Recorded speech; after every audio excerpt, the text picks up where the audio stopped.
Do not close your eyes yet. Do not let this day end without hearing what I have been waiting all day to say to you. I have been watching you since the moment you woke up this morning. I have been with you through every hour, every conversation, every quiet moment where you sat with your thoughts and wondered whether things were ever going to change. I have been beside you through every task you completed on the outside, while something on the inside was quietly carrying a weight that no one around you could see. And now, right now, as this day moves toward its end, I stopped you. I brought you here. I made sure that before your head touches the pillow tonight, before your eyes close and the silence of sleep takes over, you would hear my voice. Do not move. Do not scroll. Do not dismiss what you are feeling in your chest right now as coincidence, because there is no coincidence in the kingdom of heaven. There is only appointment. And this moment, this exact moment between the end of your day and the beginning of your rest, is your appointment with me. I know what kind of day you had, not in a general sense, in a specific, intimate, I was there sense. I know the moments that went well and the moments that quietly unraveled. I know the interaction that stayed with you longer than it should have, replaying in your mind on a loop that you could not seem to stop. I know the thing you almost said and chose not to. I know the feeling that settled over you around midday, that gray, undefined heaviness that is not quite sadness and not quite anxiety, but carries pieces of both. I know the moment this evening when you sat down and the tiredness went deeper than your body, when the tiredness reached something inside you that sleep alone cannot restore. I know that moment. I was in it with you, and I brought you here tonight because that moment needs a word from me, not rest. Rest without a word from me tonight would only delay what your spirit actually needs. What your spirit needs is this. What I am about to say to you now. Type, "I am here, Lord," in the comments right now. Let that be the first thing you give me tonight. Not a performance, not a religious response, just the honest acknowledgement that you are present with me right now at the end of this day, willing to hear what I have to say before you surrender to sleep. Type it now and then come back, because I am not finished, and what I have to say matters more than the hour on the clock. My child, there is a reason I chose this time of day to speak to you. Not morning, when your defenses are fresh and your mind is busy organizing the hours ahead. Not afternoon, when the noise of productivity drowns out the quieter frequencies of my voice. But now, the evening, the threshold between the day that was and the night that is coming. This is when the heart is most honest. This is when the performances we give for the world begin to dissolve, and what remains is simply you and everything you have been holding since morning. This is when I can reach the places that the busy hours kept me from. Not because I was absent during the day. I was never absent, but because your capacity to receive what I have to say is deeper now than it was at any other moment today. The night has always been sacred in my kingdom. It was in the night that I spoke to Samuel and changed the direction of his life. It was in the night that Jacob wrestled with the angel and came out transformed, limping but blessed, never the same person he was before the darkness came. It was in the night that the shepherds received the news that changed the entire story of human history. It was in the garden, in the dark hours before the dawn, that my son pressed his forehead to the cold ground and surrendered the weight of the world to my will. Night is not the absence of my presence. Night is often the most concentrated form of it. And tonight, I am concentrated in this moment with you. I want you to think about what this day cost you. Not the practical costs, the time, the energy, the effort, but the interior cost, the cost to the part of you that holds hope, the part of you that gets up every morning, still believing that today might be different, that today something might shift, that today you might feel the momentum turning in your favor, and then navigates through another day of evidence that the shift has not yet come. Think about what that costs. Day after day, week after week, month after month of getting up and believing and not yet seeing. I am not asking you to sit with that weight right now in order to deepen your discouragement. I am asking you to acknowledge it because you have been carrying it quietly for too long, and I want to take it from you tonight, not tomorrow, tonight, before you sleep. I am taking it from you right now, because here is the truth about tonight. Tonight is not just the end of another ordinary day. Tonight is the last night of a season. The season of carrying what you have been carrying alone, without knowing why, without seeing the reason, without having the language to explain to anyone, including yourself, why the weight has been so persistent and so heavy for so long. That season ends tonight, not because the circumstances will all change by morning, but because something is shifting in the spirit that precedes the shift in the natural. And when something shifts in the spirit, the natural world begins, sometimes slowly, sometimes suddenly, to rearrange itself in response. Tonight is a turning point. Tonight is a hinge, and I need you to receive what I'm about to say with every part of you that is still awake, still open, still willing. Because the words I'm releasing over you right now are not decorative words. They are not comfortable words designed to send you to sleep feeling slightly better. They are words that carry weight in the spirit realm. They are words that set things in motion. They are words that the enemy did not want you to hear tonight because he knew what they would activate in you. Type, "Tonight is my turning point," in the comments. Type it as a declaration. Type it as a person who has decided in this exact moment that the narrative of their life is changing, and the change begins now. Not tomorrow, not after something visible confirms it, but now in faith, in the dark, in the quiet of the evening, in the honest place where pretending is no longer possible and only truth can survive. My child, I want to speak to you tonight about what happens while you sleep, because most of my children have never truly understood this, and the misunderstanding has cost them peace they were always meant to possess. When you sleep, I do not sleep. When your eyes close and your consciousness surrenders to rest, I remain. I remain awake over your life. I remain active over your circumstances. I remain at work over the things that have been troubling you. Sleep is not a pause in my work on your behalf. Sleep is often when I do my most concentrated work, because it is the only time when your anxiety, your second-guessing, your need to control the outcome, your habit of trying to solve with your mind what only my hand can solve. It is the only time all of that goes quiet long enough for me to move unobstructed. David understood this. He wrote, "He grants sleep to those he loves, not as a reward for the deserving, not as a luxury for the well-rested, but as a gift, as a demonstration of trust, as a way of saying, I love you enough to carry what you cannot carry any further today, so that tomorrow you can rise into what I prepared while you rested." The sleep I give my beloved is not an escape from difficulty. It is a meeting place between your exhausted humanity and my unexhausted divinity, where I exchange your weariness for my strength, your confusion for my clarity, your fear for my peace, in ways that the waking mind cannot fully receive. But tonight, before I give you that sleep, I need to give you this word, because there are things I need you to carry into your rest tonight, not as burdens but as truths. Truths that will work on you while you sleep. Truths that will settle into the places inside you that have been unsettled for so long that you have forgotten what settled feels like. Truths that will be there when you wake up, not as a memory of something you heard in a video, but as a knowing, a settled knowing. The kind that does not require daily reassurance because it has become part of your foundation. The first truth I need you to carry into your sleep tonight is this. Every prayer you have prayed and not yet seen answered is still on the record. I have not discarded a single one. Not the ones you prayed with full faith, and not the ones you prayed through gritted teeth while barely believing a word of what you were saying.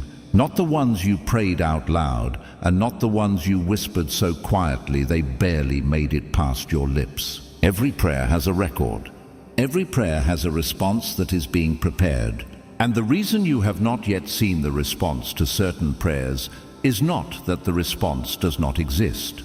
It is that the response is being assembled in a dimension you cannot see, with a precision and a care and a completeness that your impatience would have interrupted if I had given you a partial answer when you first asked. I did not give you the partial answer. I am preparing the complete one. Carry that truth into your sleep tonight, and let it rest in you where the doubt has been living. The second truth I need you to carry into your sleep tonight is this: the person you will be when you wake up tomorrow has more capacity for what I am doing in your life than the person who has been awake all day today. Sleep is not neutral. Sleep is transformational when you surrender into it carrying my word. There is a process that happens in the night, in the mysterious interface between your spirit and mine, where things that were tangled become untangled, where things that were unclear become clearer, where things that felt impossible in the exhaustion of the evening begin to feel navigable in the renewal of the morning. You have experienced this without knowing what to call it. The problem you went to sleep worried about and woke up somehow knowing how to approach. The conversation you dreaded that became by morning something you felt equipped to have. The fear that felt crushing at midnight and somehow lighter at dawn. That is not just psychology. That is me. That is what I do in the hours while you rest. And tonight, I am going to do more of it than I have done in a long time, because tonight you came here first. Tonight you gave me this moment before sleep, and I honor that. I receive that, and I will not let it go unrewarded. The third truth I need you to carry into your sleep tonight is this: tomorrow is not a continuation of today. Tomorrow is a new day in the most literal spiritual sense. My mercies are new every morning, not renewed, new. Each morning begins with a fresh allocation of grace, a fresh assignment of angels, a fresh opening of possibility that did not exist in the same configuration the day before. The day that is ending tonight was one configuration of circumstances, one arrangement of what was possible. The day that begins when you wake up tomorrow is a different arrangement entirely. And in tomorrow's arrangement, there are things that were not available today. Opportunities that were not in position today. People who were not yet in the right place today. Provisions that were not yet released today. Tomorrow is genuinely different. Not because you changed, because I am moving, and I never move in exactly the same configuration twice. Carry that truth into your rest tonight. Let it be the last thing you think before sleep comes, that tomorrow is new, and new means different, and different means possible, and possible means I am not finished yet, and I am not finished yet means your story is not over, and your story is not over means there is still more to come than you have yet seen. Type Amen in the comments right now. Type it as someone who needed those 3 truths tonight. Type it as someone who is choosing, in this moment, to receive them fully, rather than hold them at arm's length where they can comfort without transforming. Let your amen be the agreement that opens the door for these truths to go deeper in you than words usually reach. Type it now. My child, I want to speak now about the specific things you carried through today that I saw and that I want to address before this day closes, because I do not want you to take them into your sleep. I want to take them from you here in this conversation, in this moment of honest exchange before the night. I saw you carrying the weight of a financial situation that has been pressing against your peace for longer than anyone around you knows. The numbers that you run in your mind before you fall asleep. The calculations that should not be the last thing your mind touches before rest, but have become exactly that. The quiet fear that no matter how carefully you manage what you have, the gap between what you need and what you have available seems to resist closing. I saw that weight on you today. I felt it, and I want to speak directly into it tonight, at the end of this day, before you carry it into sleep one more time.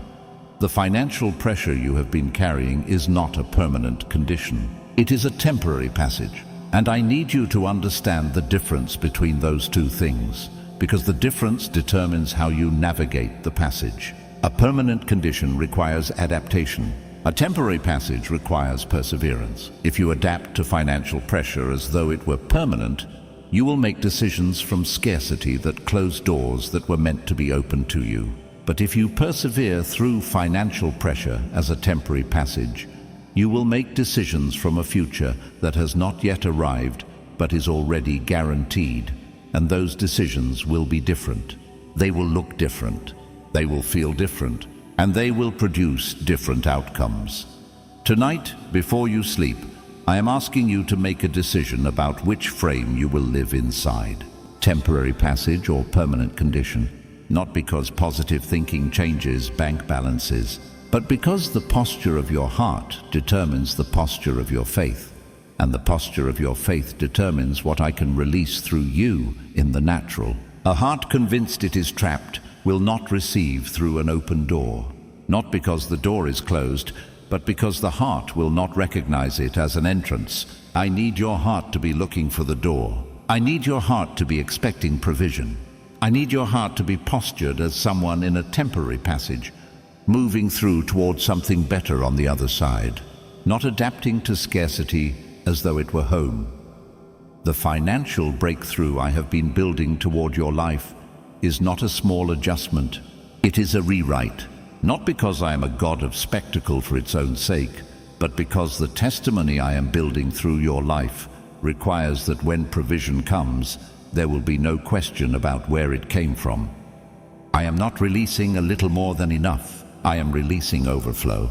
I am releasing a surplus that becomes a source for others. I am releasing the kind of provision that makes the story undeniable, and it is coming, not one day. In this season, in this chapter of your life that is beginning tonight, as this day ends and a new one prepares to dawn, carry that into your sleep tonight. Let it be under your pillow. Let it be the last financial thought your mind holds before rest comes. Not the numbers, not the gap, not the fear, but the word I just spoke. Overflow is coming. Rewrite is coming. Testimony is coming. Sleep on that. I also saw you carrying the weight of a relationship today. A connection that should be a source of strength, but has become instead a source of drain. Or a connection that was once a source of strength and is now simply absent. A present-shaped space in your life that you have learned to navigate around rather than heal, because healing requires two people and you can only control one of them. I saw you today thinking about that person or that relationship in the unguarded moments, the moments between tasks when the mind drifts to what is unresolved, and I saw what those thoughts do to you.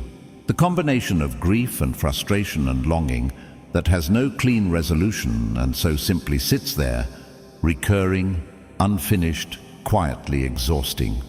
I want you to know tonight that I am working in that situation in ways you cannot see, that I am moving in the heart of the person or people connected to that relational wound in ways that their own consciousness is not yet fully aware of, that the distance between where that relationship is now and where I am bringing it is not as large as the silence between you suggests. Silence is not the same as stillness. What looks like nothing happening in a relational situation is sometimes me doing the most intensive work, because renovating a human heart requires a gentleness and a patience that looks from the outside like inactivity, but is from the inside the most involved and careful work I do. Tonight, before you sleep, I am asking you to release that relationship to me, not to abandon it, not to give up on it, to release it from the grip of your anxiety into the hands of my capability. Your anxiety about it has not changed it. Your worry about it has not moved it. Your replaying of conversations and imagining of outcomes has not solved it. But my work in it, the quiet, invisible interior renovation I am doing, that is moving it. Trust me with it tonight. Let your last thought about it not be the problem but the solution that is being prepared. Hand it to me at the end of this day and sleep in the trust that what I hold overnight, I hold with more care than you could manage, even if you stayed awake all night, managing it yourself. I saw one more thing you were carrying today, the quietest of the three, the one you have not named to anyone, including yourself, with any real clarity. It is the question of purpose. The question that rises in the unguarded moments, not with words, but with a feeling. A feeling that says, is this it? Is this what I'm here for? Is this the shape my life was supposed to have? Because it does not feel like enough. It does not feel like what I imagined. It does not feel like the version of my life that I somehow always believed was possible. but have slowly stopped expecting that feeling. The low-grade grief of a life that is not bad but might not be fully what it was meant to be. My child, I want you to know tonight that that feeling is not deception. It is not ingratitude. It is not a sign that something is wrong with you. That feeling is your spirit's accurate perception of the gap between where you currently are and where I am taking you. Your spirit knows the destination even when your circumstances do not reflect it yet. And the discomfort of the gap is not a punishment. It is a compass. It is the North Star ache of a soul that was made for more and knows it, and has not stopped knowing it even when the knowing became painful.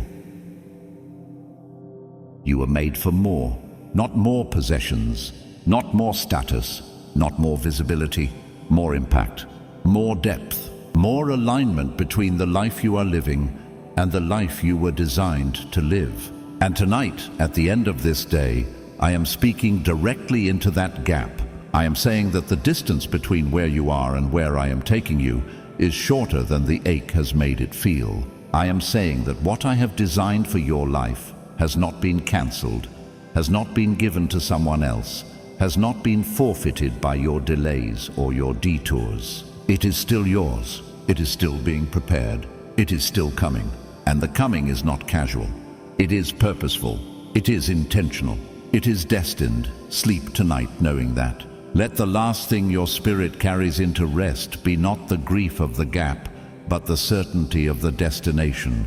You were made for more. The more is coming. Tonight is the last night of the season in which you did not know that with full confidence. Tomorrow you begin a new season. A season of knowing. A season of moving toward. A season of watching the gap close.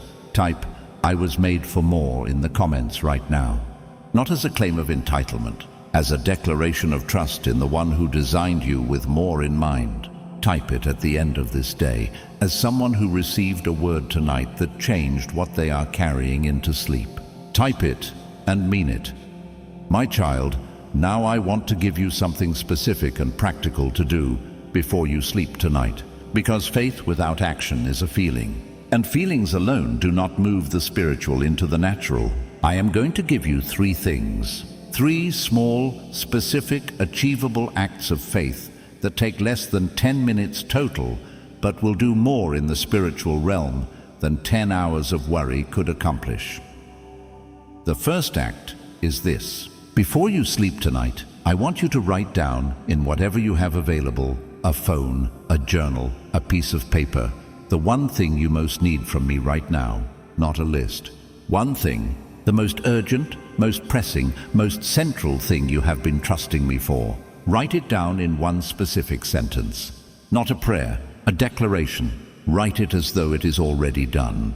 God is providing my financial need. God is restoring my health.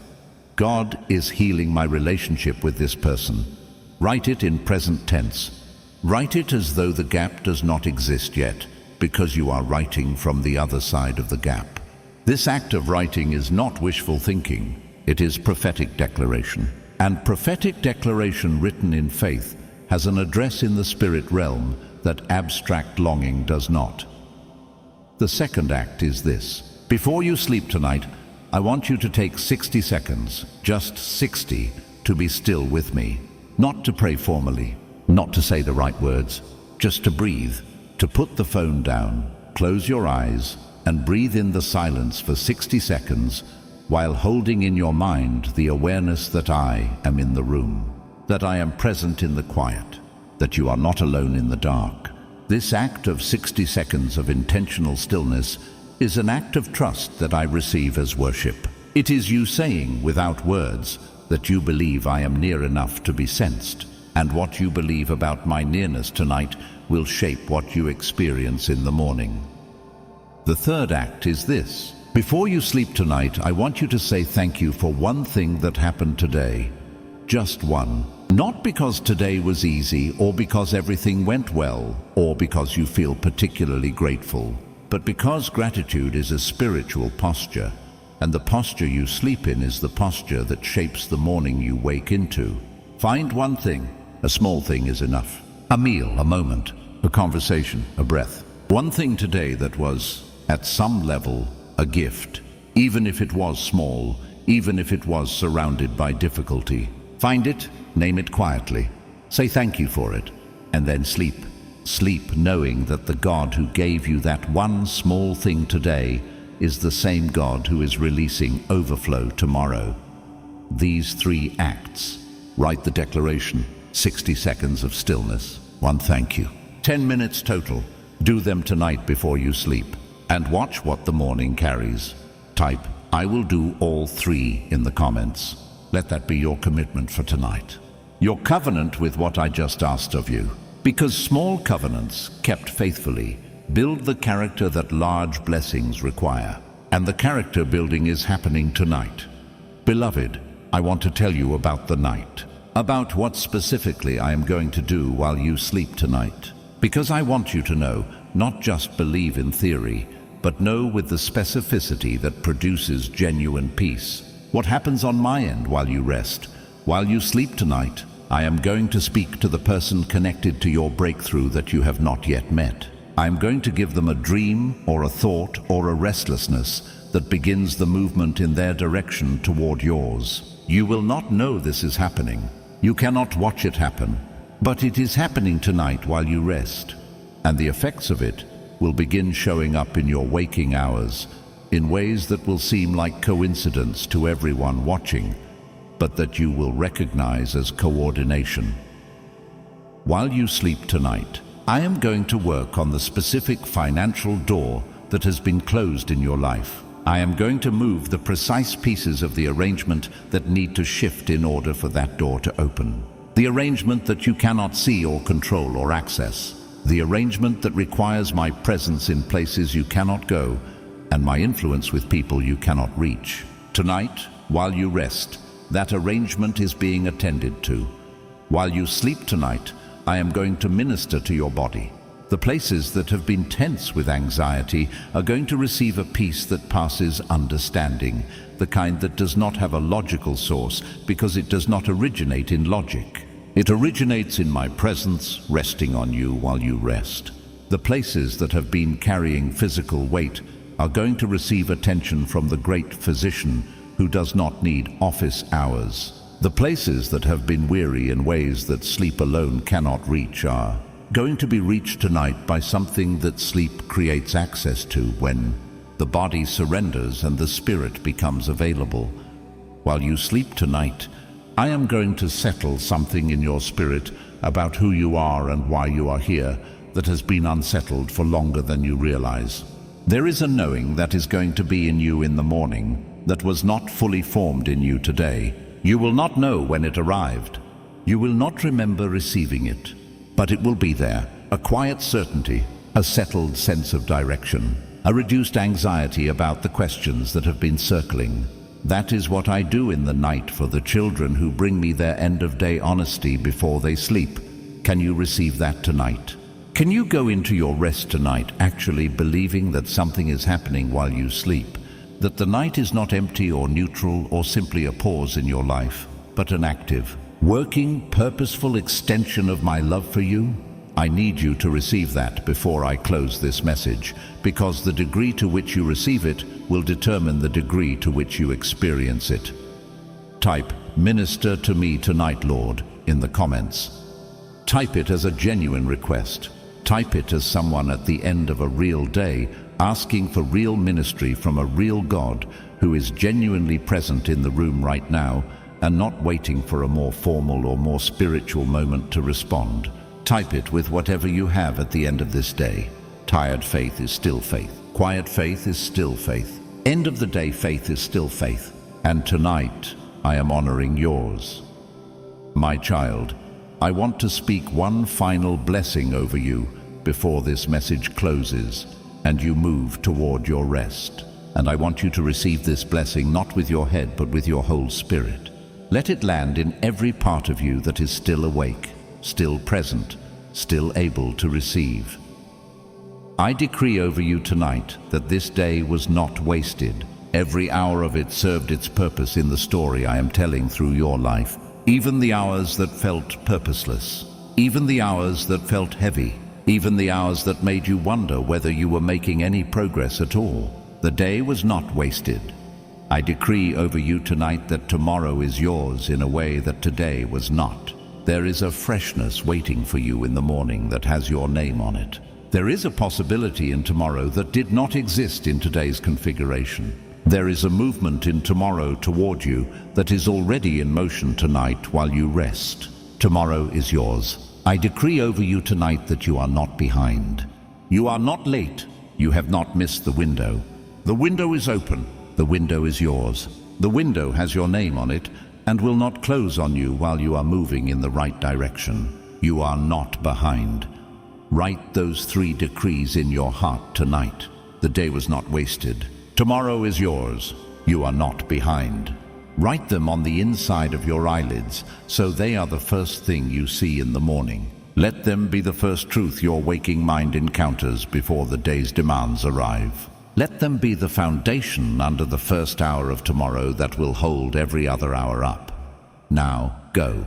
Not anxiously, not with the running engine of worry still idling in your chest. Go with the peace of a person who gave me the end of their day and received something in exchange that they could not have gotten anywhere else. Go with the settled knowing that tonight is not the end of your story. Tonight is the turning point of it. Go into your rest, beloved, and sleep the sleep of the one whose God never sleeps. I will see you in the morning. And the morning is going to be different. Amen. Amen. Amen.